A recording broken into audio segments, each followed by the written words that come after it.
नमस्कार, मी प्रियंका स्वरसाजमध्ये तुमचं स्वागत करते।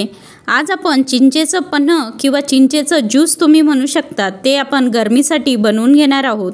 त्यासाठी एक बाउल मी इथे चिंच घेतलेली आहे, तेवढाच आपल्याला गूळ देखील घ्यायचा आहे।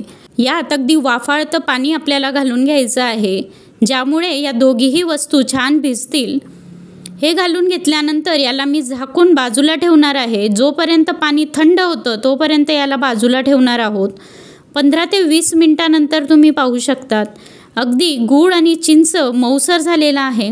तो थोडासा हाताने आपण या प्रकारे कुस्करून घेणार आहोत व याला एका मोठ्या गाळणीत आपल्याला गाळून घ्यायचं आहे।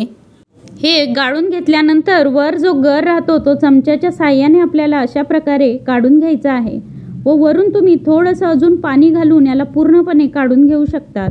उन्हाळ्यात आमच्याकडे बाहेरून कोणी आलं तर त्याला गुळाचा खडा दिला जातो।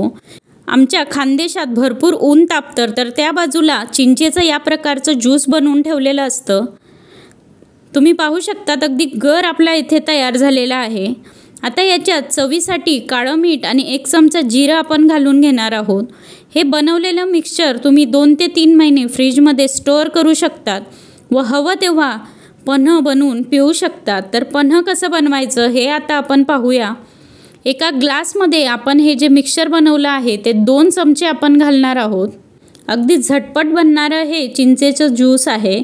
तुम्ही जर प्रीमिक्स बनवलेलं असेल तर तुम्हाला पाहुणे आल्यास हे झटपट असं ज्यूस बनवून देता येईल। आता यात मी थंडगार पाणी ओतून घेणार आहे व 2-3 आईस क्यूब्स आपण टाकून घेणार आहोत आणि अगदी 1 मिनिटाच्या आत आपलं हे चिंचेचं पन्ह तयार आहे।